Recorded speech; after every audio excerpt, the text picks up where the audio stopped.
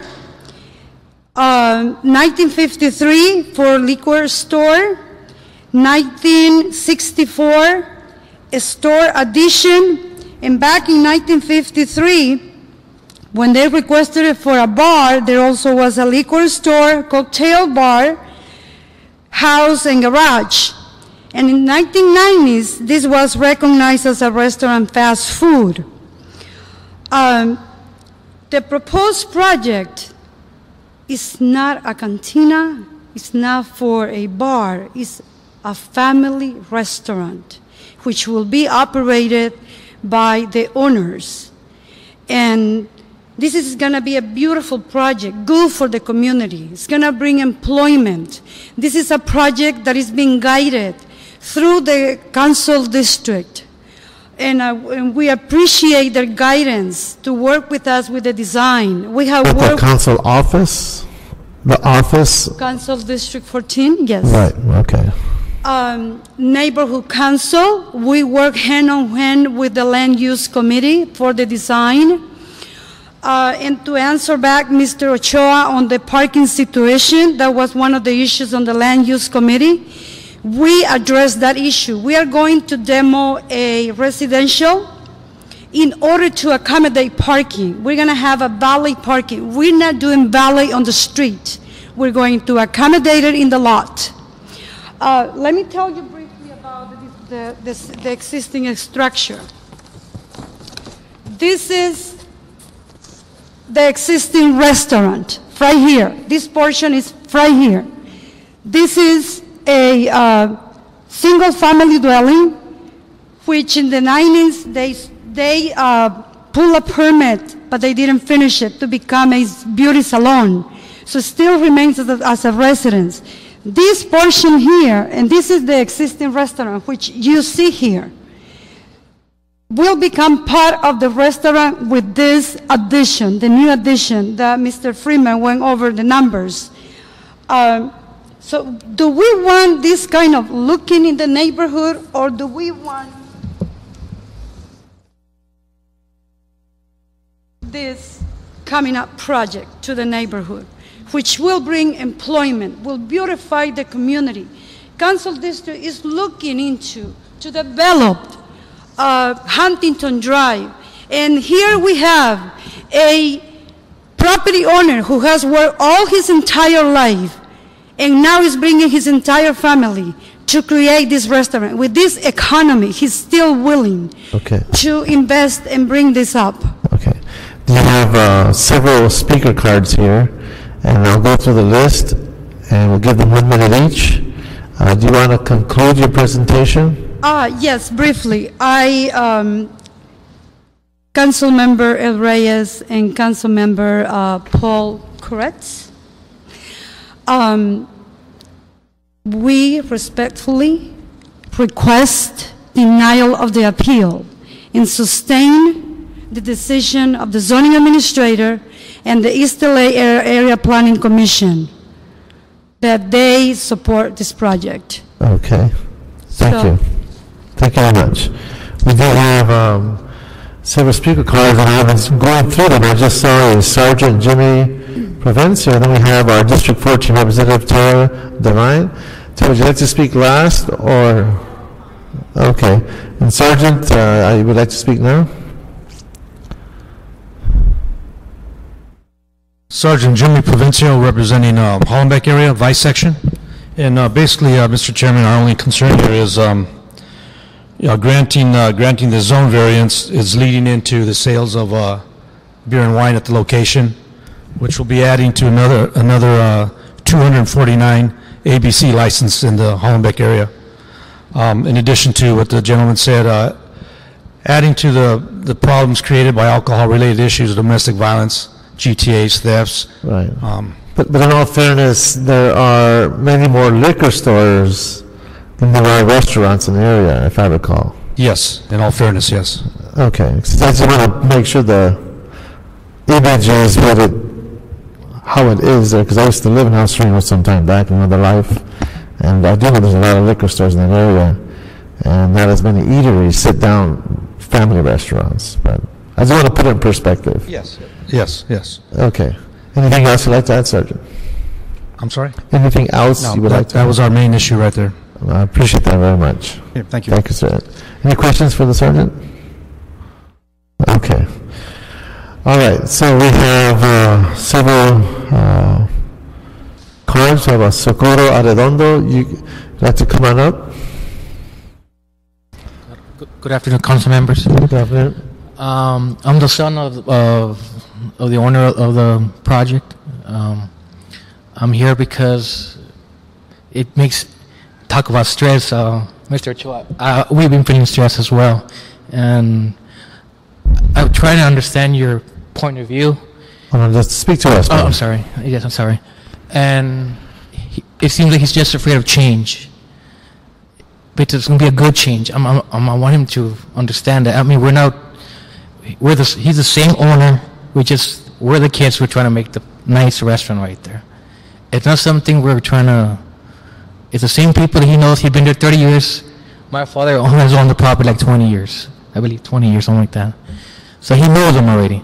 And there's never been a problem. I guess until it was my idea and my sister to come about and make this restaurant. And we're trying to make something good out of El Sereno. Hecho en Mexico, el taquito. If you think about it, Hecho en Mexico, there's a elementary school next to it. And but hopefully you give us the opportunity to do this project, Mr. Reyes, and as a graduate Catiro, you're always welcome to come there. Is that right? Okay. What class? 91. All right. Samuel Villa? Samuel Villa would like to speak? We have Patricia Gomez and Osiris Luna. Hi. The only thing I have to say, this project will bring more jobs for our community. Okay? Okay, one more time. No, I said this project it will bring more jobs for our community. More jobs. And your name? Samuel. Okay, Samuel, just for the record. Thank you, sir. Next speaker.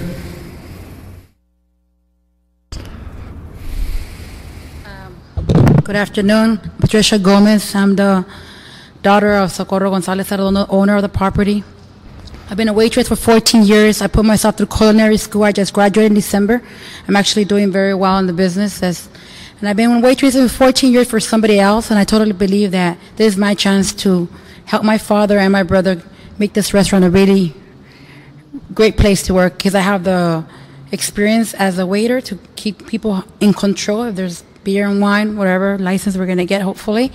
And I know the ins of the front and the back end of the office, management, waitressing, and now a culinary degree with me. And I'm going to be there 24 hours if I get the opportunity to be part of this project. Okay, congratulations.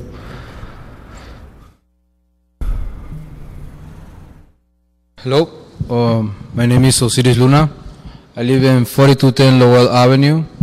I'm in the neighborhood, and I came here to support the construction for the restaurant.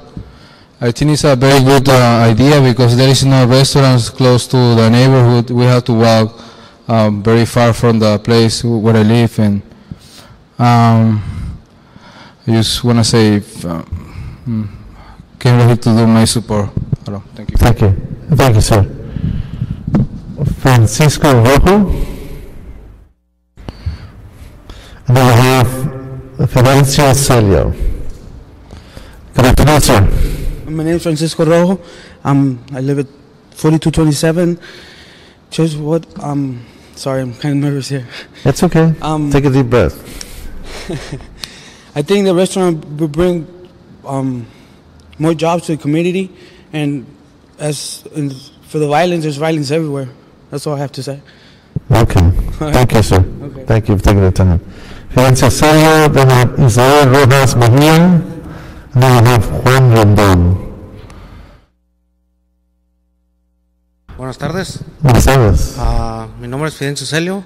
Mi dirección es 4603 Micros Avenue. Soy el vecino de ahí. Y esta es una buena idea que hagan el restaurante ahí, porque está cerca del trabajo y de donde vivo y todo está bien. Se me da un momento para poder interpretar. It says it's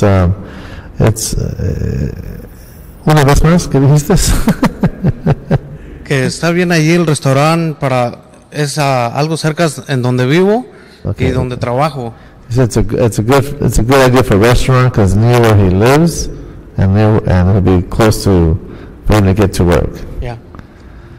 ¿Y qué más? Es todo. ¿Es todo? Muy bien, that's it. Gracias. Okay, next speaker. Buenas tardes. Buenas tardes. Mi nombre es Israel Rojas y mi domicilio es 4222 Maicres Avenida. Y en cuanto al restaurante, creo que es muy bueno porque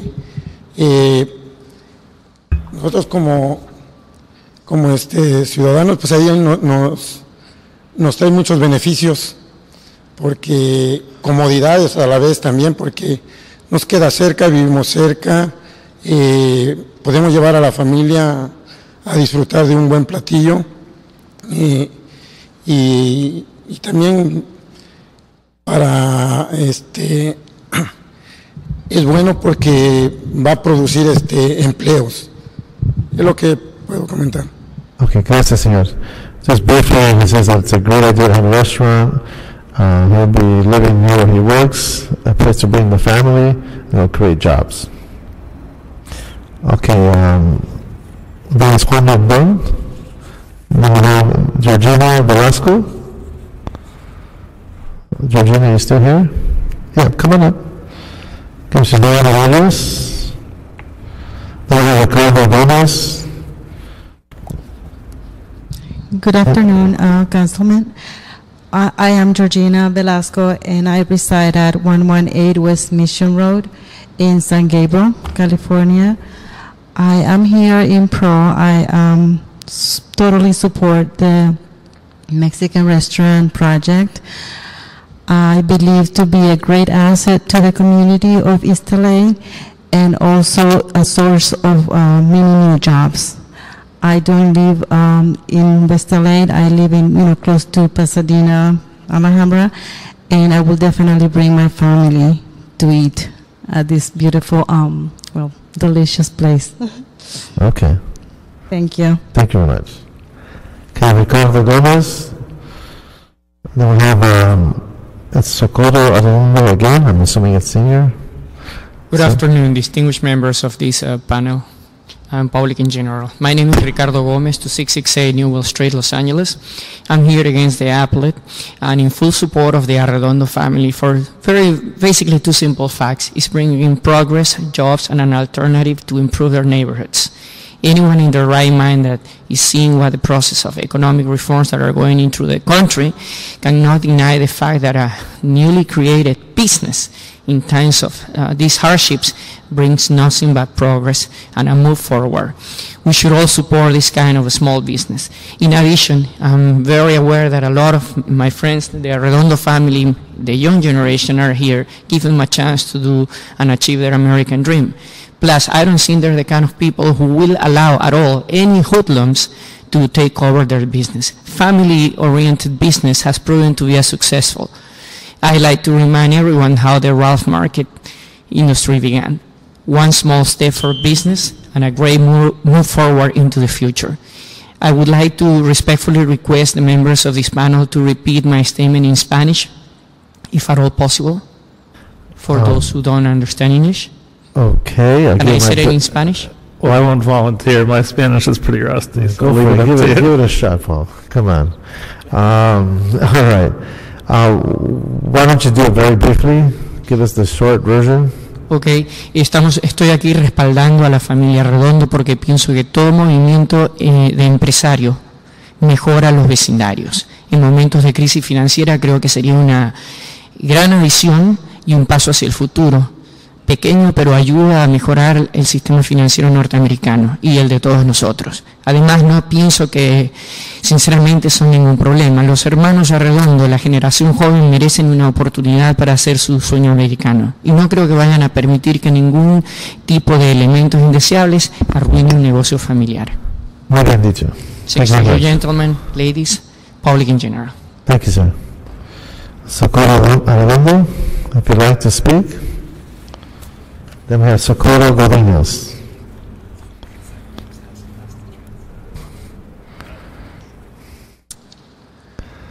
Buenas tardes, señor.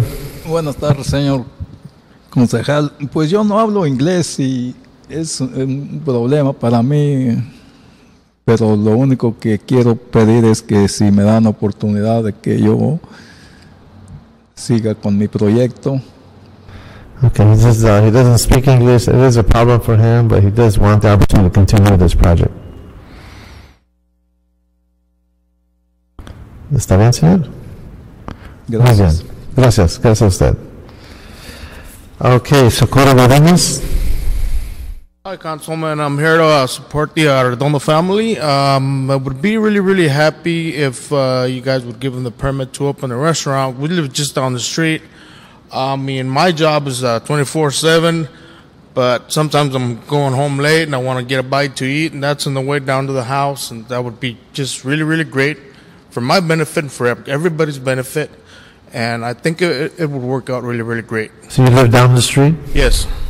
And how do your neighbors feel about it?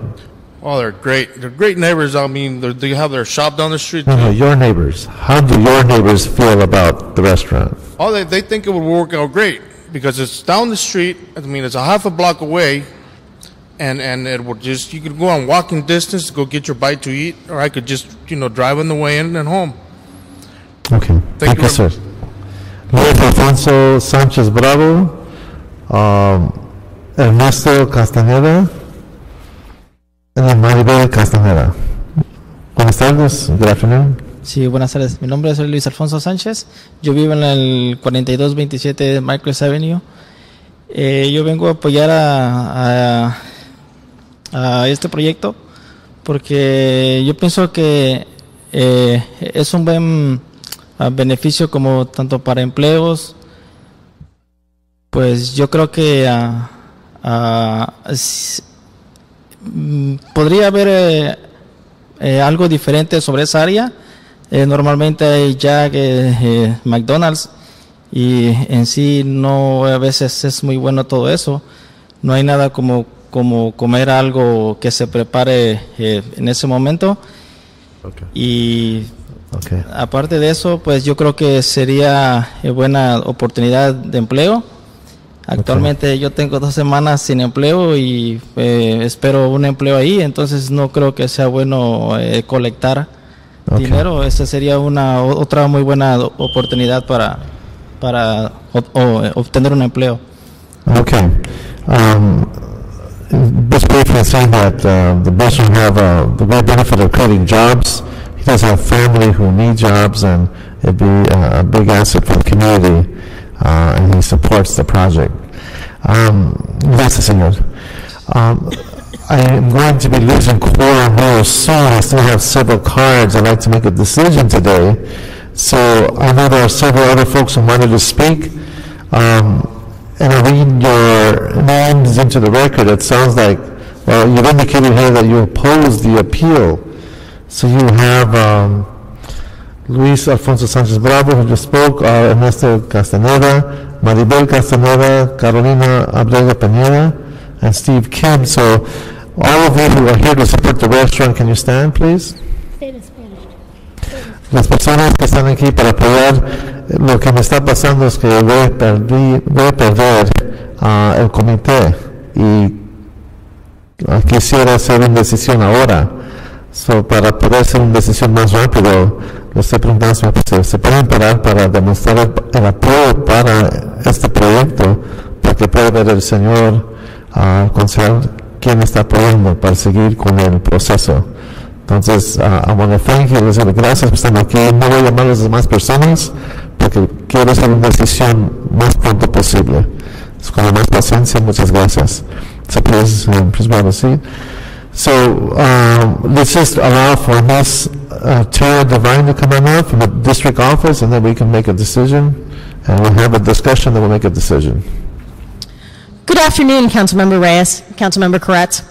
One of our highest, I'm Tara Devine, Council District 14, Planning and Economic Development Director.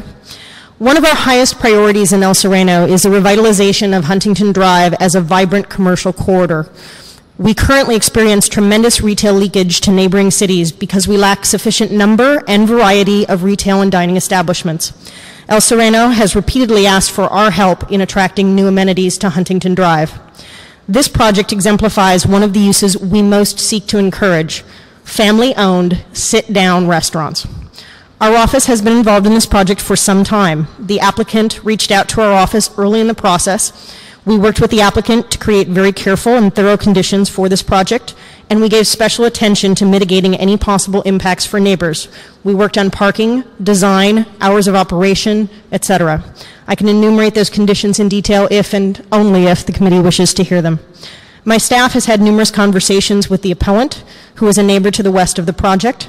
We have sought his input on the conditions we proposed and have proactively sought to address any impacts to him. The appellant has indicated to us repeatedly that he opposes the restaurant under any circumstances and supports only residential uses on the site. Lastly, I would share with you that the project has secured the support of the local neighborhood council, LA 32. As such, we respectfully ask that you deny the appeal. Thank you for the opportunity to address you today. Thank you, Mr. Van. Any questions for the council? I don't really have any objections to the project. The only thing I heard that disturbed me, and I don't know if you have knowledge of this, was that they've already started some construction before getting an approval. And if that's the case, I'm not sure how we handle that, but the project itself sounds fine. I am not specifically familiar with any illegal construction on the site, but I would happily defer to the zoning administrator if they can address that. Mr. Friedman?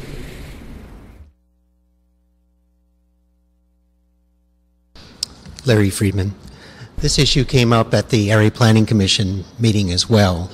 Apparently the business owner is a handyman, and apparently some time ago he took upon himself to do some work on the site, but this was just initial construction, which I'm told has not continued recently, and he's aware now of the rules that you cannot go on with the construction without a building permit.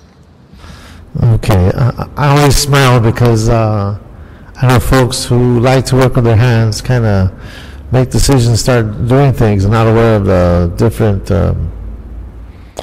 rules and regulations. So I'm hoping that the CERN will be the referee in making sure we follow the process. Yeah, if we can make it very clear they can't start any construction until this is completely approved. Señor, estamos diciendo que tenemos que seguir el proceso y llevar el proyecto con todas las reglas que existen acerca de la planificación y el desarrollo de la construcción. Y es una pregunta que está haciendo el señor Koretz, es qué vamos a hacer para asegurar que sí van a seguir las reglas. Y yo estoy indicando que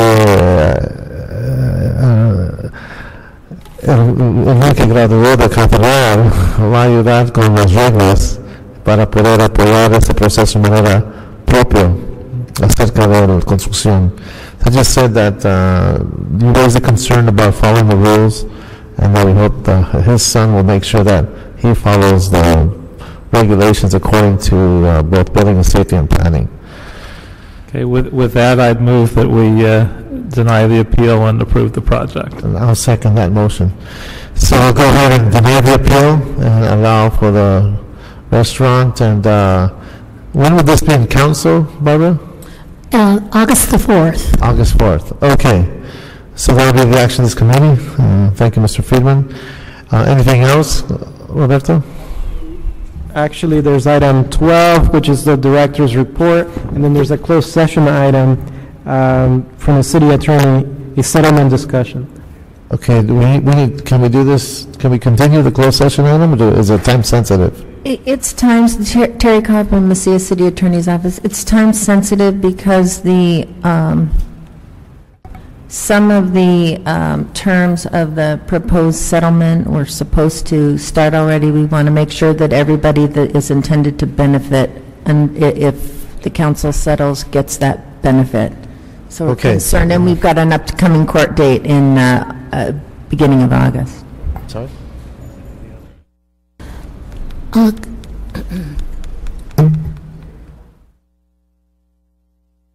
Waive it? Councilmember Reyes? Okay. Councilmember Reyes, I mean, if the committee wants to waive it, we could go directly to council. We'll have it in closed session there anyway, right? In council closed session. Yeah, we can schedule it in closed session with council. The council office can seek the approval of the president of the council. Let's do that out of courtcy to Mr. Councilman Corretz. He needs to go, so we can just move this forward. We'll do that. Okay, thank you. When's it going to council? Okay, anybody have a comment? Seeing none, this meeting is adjourned. Thank you very much.